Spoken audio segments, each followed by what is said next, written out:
বুধবার বিকেলে ডুয়ার্সের নাগারকাটা চেংমারি চা বাগান থেকে একটি পুরুষ বাইসনের মৃতদেহ উদ্ধার করা হয়।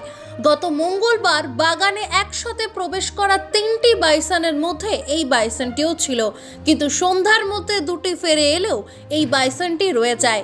এদিন সকালে ফের বুনোটি দাপাদাপিও শুরু করে।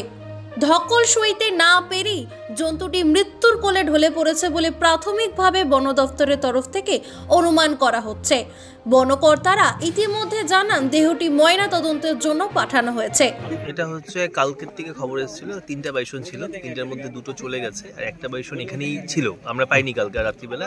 পরে আজকে সকালে এসে দেখি স্টাফরা ছিল এখানটায়, ডায়না রেঞ্জের স্টাফও ছিল, আমার স্টাফও ছিল। পরবর্তীতে আমরা দেখি যে বাইসনটা মারা গেছে। আচ্ছা, এটা কি পূর্ণবয়স্ক পুরুষ? হ্যাঁ, পূর্ণবয়স্ক পুরুষ বাইসন। হ্যাঁ, পুরুষ।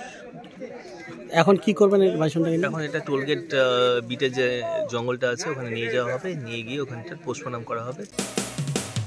মানুষের পাশে মানুষের সাথে আমরা আছি এই বাংলাতে। আপনারা দেখছেন সংবাদ শিরোনাম।